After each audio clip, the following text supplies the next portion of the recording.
forças de Israel informaram neste sábado que o chefe do Hezbollah está morto. O grupo extremista prometeu continuar a batalha. Sobre isso, nós vamos conversar agora ao vivo com o mestre em Ciências Militares, o Coronel Paulo Filho. Coronel, seja muito bem-vindo. Obrigada por nos atender. O prazer é meu. Vamos conversar. Coronel, qual a gravidade que a gente observa agora, não só com essa ofensiva que chegou a matar o líder, do Hezbollah, mas também com essa promessa de continuidade de escalada de conflito? A gravidade se refere ao ineditismo do que aconteceu, né? Nunca antes toda uma estrutura hierárquica, toda a cúpula de um grupo como o grupo do Hezbollah foi eliminado tão rapidamente em questão de cerca de 10 dias, né? Desde aquele acontecimento da explosão dos pagers, passando pela explosão dos rádios e a eliminação de várias lideranças, até chegar ao que nós assistimos hoje de manhã com a eliminação do líder do Hezbollah, o Nasrallah, que é um líder desde há 32 anos, ele é líder do Hezbollah. É um feito impressionante das Forças Armadas israelenses, que aplicam um golpe muito grave ao Hezbollah. E agora esse golpe pode haver uma reação tanto por parte do próprio Hezbollah como por parte do Irã, que é seu maior patrocinador, né? É o país que está por trás das ações e do armamento do Hezbollah, do Hamas, dos Houthis, de milícias xiitas na Síria e no Iraque. Então pode ser que haja uma reação e a gente, na verdade, não sabe exatamente o que vai acontecer nos próximos dias. O que a gente sabe é que nós estamos vivendo um momento bastante tenso no Oriente Médio. A gente fala do QG do Hezbollah em área civil, né? Em área de realmente construções ali que abrigam moradias de civis que foram também duramente atingidos, perdendo suas vidas durante essa escalada de confronto. Queria te ouvir a respeito de estratégias militares, do ponto de vista de estratégia. Como é que a gente pode observar agora possíveis incursões terrestres, possíveis aumentos também do uso de arsenal para que essa continuidade, infelizmente, aconteça? Como é que a gente pode analisar essa questão? Do ponto de vista puramente militar, tudo indica que deveria haver uma ação israelense por terra, porque a doutrina indica que quando o inimigo sofre um golpe tão forte quanto o Hezbollah levou, quando ele está desorientado, quando o seu comando e controle está prejudicado, e é o que acontece quando toda a sua liderança desaparece, esse é o momento adequado para as forças continuarem a ação, né, aproveitarem esse êxito e partirem para uma incursão terrestre. Então, se a gente fosse considerar só aspectos militares, a gente poderia garantir que haverá essa ação. Só que não depende só de aspectos militares, depende de aspectos políticos.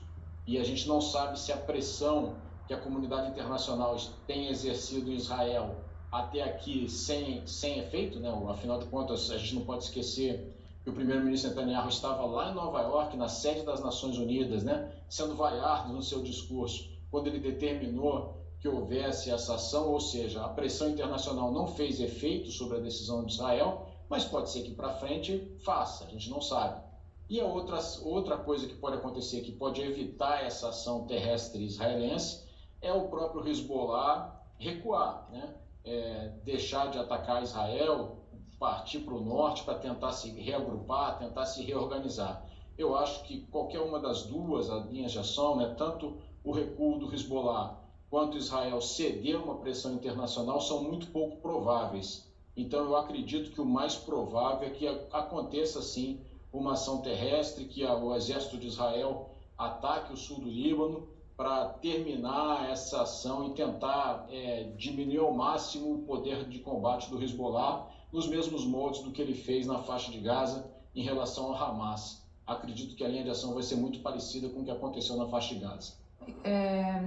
Coronel, eu vou abrir aqui só um parêntese que eu fiquei curiosa. O senhor falou sobre essa questão da doutrina, né? Trazer alguns pontos aí de estratégia do ponto de vista militar. A arte da guerra, eu sei que foi chinês, Sun Tzu que fez essas referências, mas a gente pode entender mais ou menos por aí também possíveis estratégias dentro de todo o contexto Oriente Médio, de avanços, recuos, estratégias de confundir o inimigo. É por aí que a gente observa também esse cenário catastrófico? É porque, assim, existem certos princípios de guerra que são sempre observados nos combates desde os tempos imemoriais, desde Sun Tzu, que você fez referência, 500 a.C. mas também passando por Clausewitz e por tantos outros pensadores da arte da guerra, né?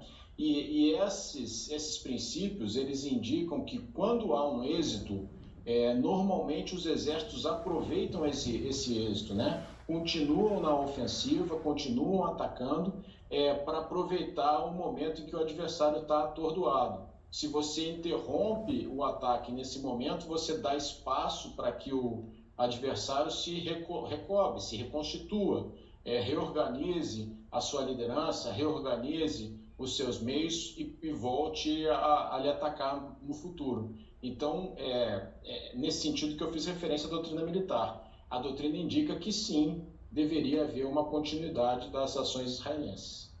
Interessantíssimo, obrigada pela explicação. Agora, olhando para também a questão dos avanços com relação ao chefe do Hamas, que também foi morto em território sírio, que inclusive é um território onde muitos civis estão tentando ali sair, procurar refúgio, abrigo, muito êxodo nesse sentido ali de fronteira, Líbano, Beirute, né, Síria, Damasco. Hamas, Hezbollah, são dois grupos também muito significativos em relação a esses grupos extremistas, sem falar da Jihad Islâmica e demais outros. Tem ponto de vista também estratégico, ciência militar dentro desses grupos extremistas. Eles se encaixam em algum momento em termos de o mesmo uso, cada grupo usa de uma estratégia que pode ser considerada diferente? Como é que a gente olha para isso?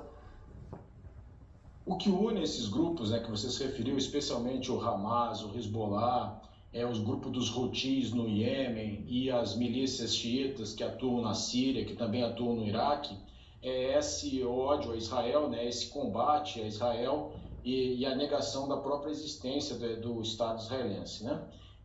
Nós não podemos esquecer que tudo isso começou com os ataques de 7 de outubro do ano passado, né? Daqui a poucos dias nós vamos completar um ano, em que o Hamas atacou e barbaramente matou mais de 1.200 pessoas e sequestrou tantas outras que inclusive estão até hoje sequestradas, né? Mais de 100 pessoas. E no dia seguinte, o Hezbollah passou a lançar foguetes contra o território israelense. E todos esses grupos, né, eles atuam mais ou menos de forma concertada, sob a orientação do Irã.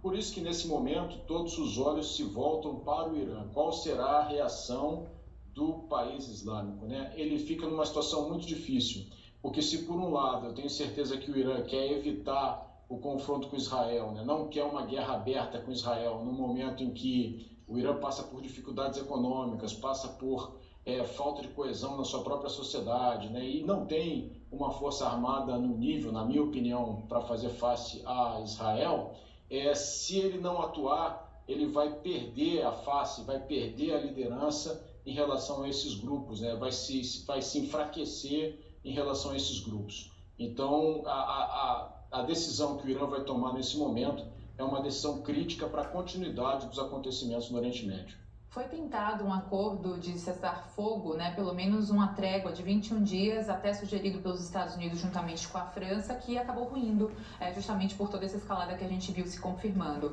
O gabinete ultradiretista do Benjamin Netanyahu, com principais dois ministros, né, radicais, que trouxeram ali até uma ameaça. Se você recuar, se não for para frente, a gente vai deixar a coalizão, vai enfraquecer a base governista. Base governista, também relação internacional de países tentando aí tentar trazer uma solução mesmo para essa crise. Como é que a gente olha os militares nesse meio de tudo aí, dessas conversas, dessas tentativas, dessas relações diplomáticas ou não? Como você se referiu ao assunto Sul, eu vou me referir a Clausewitz, né? Clausewitz já dizia que a guerra é a continuação da política por outros meios. Os militares de Israel conformam um corpo muito profissional que vai atender à recomendação do poder político, eu não tenho dúvida nenhuma disso, né? Então, a decisão que for tomada no campo político, com legitimidade, vai ser adotada por seus militares.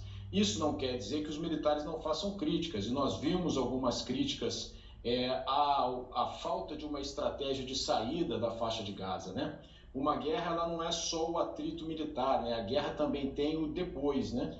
Então, vamos lembrar da guerra da presença dos Estados Unidos no Afeganistão. Os Estados Unidos ganharam a guerra na parte militar muito rapidamente. Tentaram estabilizar o Afeganistão por cerca de 10 anos, não conseguiram e tiveram que sair, e hoje o Talibã está no poder do mesmo jeito. Então é a isso que os militares se referem quando fazem críticas para uma falta de uma estratégia de saída da faixa de Gaza. Quem vai ser colocado no lugar, no governo da faixa de Gaza, em vez do Hamas, né? E os militares deixaram saber, né, todo mundo saber, que eles não veem o poder político israelense trabalhando nesse sentido, né, de uma solução política. Mas eles vão cumprir rigorosamente as ordens do poder político e vão atuar militarmente para a conquista dos objetivos políticos impostos pelo governo de Israel. A guerra é a continuação da política por outros meios. É forte mesmo essa passagem, Coronel. Agora, Coronel, falando da questão geopolítica e também de como os países estão tentando ali ajudar nessa tentativa de chegada mesmo à resolução. Na ONU, a gente viu que até a delegação brasileira se retirou quando Benjamin Netanyahu foi fazer seu depoimento, né? Enfim, está ali falando a respeito dessas investidas e que não vai desistir delas. ONU, relações internacionais, todas essas outras questões também, a Rússia e a Síria agora tentando ajudar a retirada de civis para tentar mitigar aí os danos e perdas de vida. O Brasil também na mobilização para a retirada de brasileiros da comunidade que fica no Líbano, para tentar diminuir esses riscos de perdas. A gente já teve 2 brasileiros mortos, né, 2 jovens inclusive. Como é que a gente olha para todo esse emaranhado, para todo esse xadrez? É uma situação absolutamente complexa, né? O mundo passa por uma transição hegemônica, né? Novos polos de poder eles estão surgindo, e com isso a gente vê também o enfraquecimento da Organização das Nações Unidas. Isso foi dito por vários chefes de Estado nos discursos na Assembleia Geral. As Nações Unidas são incapazes de encaminhar uma solução qualquer sobre qualquer assunto. Então a ONU é incapaz de encaminhar uma solução para a guerra da Ucrânia, é incapaz de encaminhar uma solução para a questão do Oriente Médio, para a questão do Sudão, que tem uma guerra civil terrível que ninguém fala, né? Mas que já matou aí centenas de milhares de pessoas e o país está caminhando para uma fome que vai afetar milhões de pessoas. Nem mesmo a crise do Haiti, que seria uma crise relativamente simples de se resolver, comparada a essas todas outras, né? Nem o Haiti o Conselho de Segurança conseguiu chegar a uma conclusão. Então o mundo passa por um momento de grande instabilidade e tudo isso que nós estamos assistindo não deixa de ser a manifestação de reflexos dessa instabilidade. Nós vemos vários governos correndo aí para tentar retirar os seus nacionais e já vemos alguma movimentação do próprio Brasil. É possível que, imagino eu, né, que no futuro aí próximo a gente veja novas missões da Força Aérea Brasileira para buscar esses brasileiros. Isso não é nenhuma informação, é só uma suspeita, né? Eu suspeito que isso vai acontecer. Mestre em Ciências Militares, Coronel Paulo Filho, brilhantes colocações. Muito obrigada, viu, Coronel, aqui por tentar explicar essas questões ligadas ao meio militar nesses períodos de conflitos tão intensos como acontece no Oriente Médio. Bom final de semana, até a próxima. Igualmente, até a próxima.